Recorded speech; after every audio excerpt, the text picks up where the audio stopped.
Olá pessoal, na nossa aula de hoje falaremos um pouco sobre as propriedades periódicas, ou seja, como que as propriedades variam ao longo de um mesmo período na tabela periódica.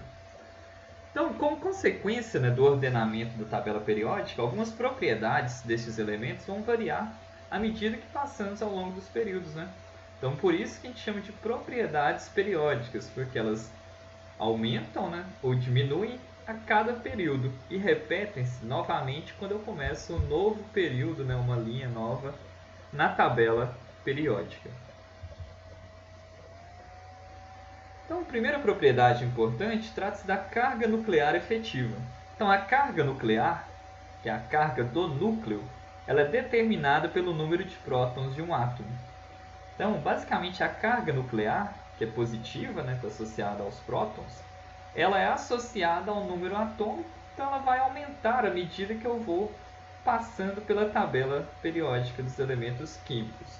Já a carga nuclear efetiva, como já diz o nome, o efetivo aí, é a carga real sofrida por um elétron em um átomo polieletrônico. Então, como assim?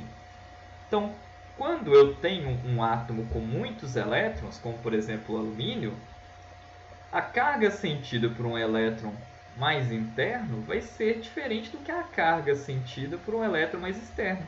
Então, o núcleo positivo aqui, ele vai atrair os elétrons de forma diferenciada à medida que a gente vai distanciando eles do núcleo. Então, a carga sofrida por um elétron aqui mais interno, que eu representei de azul, vai ser muito mais alta do que a atração entre o núcleo e o elétron mais externo, que eu representei aqui de vermelho. Então, estes elétrons aqui mais internos, eles vão blindar este elétron aqui de vermelhinho de sofrer uma carga muito alta de atração aí pelo núcleo. Então, a carga nuclear efetiva, basicamente, ela depende então da quantidade de prótons que a gente tem ali no núcleo, porque aí vai aumentar a quantidade de cargas positivas, e o que vai diminuir ela vai ser a quantidade de elétrons protetores. Então, quanto mais elétrons tiver aí internos, maior vai ser o que a gente chama de blindagem, e vai reduzir a carga que aquele elétron externo vai sofrer. Então, a carga nuclear efetiva ela aumenta ao longo de um período, associada ao aumento da quantidade de prótons mais significativa, e também aumenta ao longo de uma coluna quando a gente vai descendo aqui. Só que não de tão forma muito significativa, porque à medida que a gente aumenta, quando a gente desce aqui o número de prótons, a gente também aumenta muito o número de camadas mais internas, então meio que contrabalanceia isso daí. Agora, quanto ao tamanho dos íons e dos átomos. Então, o tamanho dos átomos eles podem ser determinados basicamente de duas formas. A primeira vai ser o raio covalente do átomo. Então, o raio covalente está associado à seguinte questão. Então, se temos dois átomos muito próximos entre si, o raio covalente vai ser metade da distância entre os núcleos. Então, a mesma coisa, se eu considerar o átomo aí, hipoteticamente como uma esferinha, no modelo de preenchimento de espaço, então o tamanho, o raio covalente desse átomo vai ser a distância entre os núcleos dividido por 2. Então, vai ser uma média da distância entre esses dois átomos. Temos também a definição do raio não ligante, o raio de Van der Waals, que é basicamente associado ao que a gente chama de modelo de preenchimento de espaço. Então, diferentemente do raio covalente, que está associado a metade da distância de ligação entre dois átomos, o raio atômico de Van der Waals ele está associado ao preenchimento de espaço. Então, é qual que vai ser o espaço que aquele átomo, considerando aí um átomo esférico, vai ocupar no espaço. Então, o raio atômico ele varia de duas formas na tabela periódica. Primeiro, ele aumenta à medida que eu vou descendo em uma coluna na tabela periódica. Por quê? Quanto mais eu vou descendo aqui, mais camadas eletrônicas externas eu vou preenchendo. Então, se o átomo está associado ao preenchimento, à ocupação do espaço, cada vez mais, quando eu desço aqui, camadas mais externas vão sendo preenchidas por elétrons e assim o átomo vai ficando maior. Agora, o átomo, quando eu considero a passagem da esquerda para a direita, então, por exemplo, aqui do potássio, que é o K, até o criptônio, eu noto uma diminuição no tamanho dos átomos, né? Por quê? A carga nuclear efetiva vai ser muito mais alta, então o núcleo com mais cargas positivas vai atrair os elétrons de forma significativa e o átomo vai ficar mais compacto. Então, esses elétrons vão ficar mais juntinhos, né, mais próximos ali do núcleo. Então, vai diminuir à medida que aumenta a carga nuclear efetiva. Então, um macetezinho para a gente decorar melhor, né, aprender melhor as propriedades periódicas, é a gente entender qual que é o elemento químico que possui aquela propriedade, mais acentuada. Então, por exemplo, o frâncio, dessa tabelinha que eu trouxe aqui, ele é o elemento químico que possui o maior raio atômico. Então, logo, eu observo que o raio cresce à medida que eu desço em uma coluna e quando inicia-se, né, um período na extremidade esquerda. Só para destacar também, quando eu tenho um átomo pode tanto perder um elétron formando um cátion, quando receber um elétron e formar um ânion. Então, se ele perde um elétron, ele deixa, né, de ter ali uma partícula na região ali mais volumosa, né, na região mais distante do núcleo. Então, com isso, o átomo fica mais compacto quando ele perde um elétron, formando um cátion. Então, assim, um cátion sempre vai ser menor do que aquele átomo neutro. Já quando um átomo recebe um elétron, ele vai ter um elétron a mais aí no orbital mais externo, né? Ou seja, mais distante do núcleo. Então, com isso, ele aumenta o preenchimento aí, e o ânion, consequentemente, se torna maior do que aquele átomo de origem. Outra propriedade importante trata-se da energia de ionização.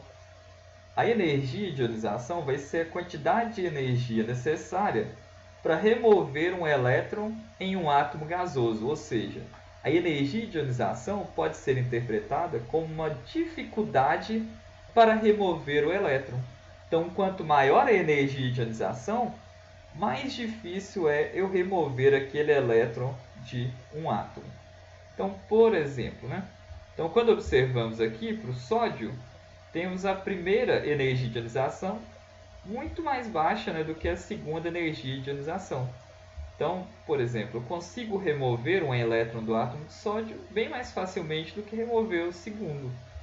E por aí vai, né? Na tabela periódica observamos, né, que cada elemento químico a gente tem energia de ionização diferente.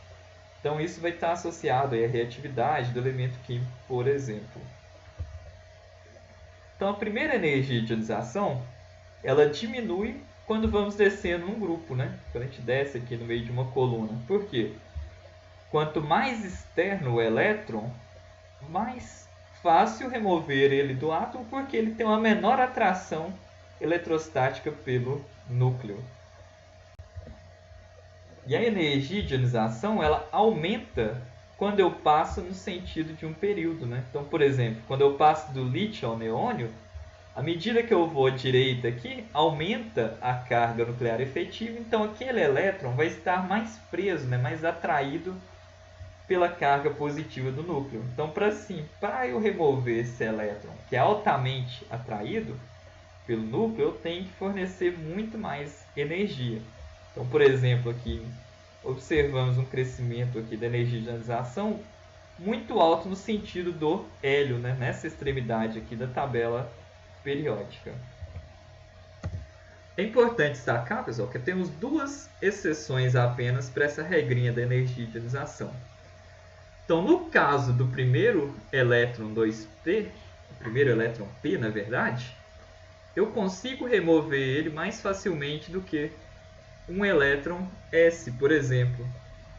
E um elétron no orbital 2p, quando preenchem o orbital de forma a obter a configuração 2p4, com a repulsão aqui entre o quarto elétron no emparelhamento é alta, Então, a remoção desse elétron aqui torna-se energeticamente viável. Então, a gente observa aqui que quando a gente chega, por exemplo, no oxigênio, a energia de ionização, né, associada à remoção desse quarto elétron P, ela não segue essa tendência aqui no aumento da energia. Já a afinidade eletrônica, eu posso afirmar que ela é o contrário, né, da energia de ionização. Então, o ânion ele é formado quando eu adiciono um elétron em um orbital de menor energia disponível em um átomo. Então, o ânion é um átomo que recebeu um elétron. Quando um átomo recebe um elétron, ele varia, ele tem uma alteração na sua energia. Então, quanto mais negativo, quanto mais energia é liberado quando ele recebe esse elétron, mais favorável é esse processo aí de formação daquele ânion. A afinidade eletrônica, né, então essa variação da energia quando um átomo recebe um elétron, ela não varia tão considerável quando eu desço ao longo de um grupo. Porém, o mais importante é notarmos como que ela varia significativamente no sentido dos halogênios. Então, estes elementos aqui halogênios, flúor, cloro, bromo e iodo, eles apresentam, né, uma grande variação de energia, uma perda de energia muito alta quando recebem um elétron. E na natureza, vamos, né, observar ao longo dos estudos da química, que grandes processos podem ser explicados pela diminuição da energia, né, espontaneidade de processos. Com isso, temos então a eletronegatividade. Então, os elétrons eles exercem, né, uma força de atração com o núcleo. Mas quando temos dois átomos diferentes ligados entre si, cada núcleo vai exercer uma força diferente pelos elétrons na ligação química.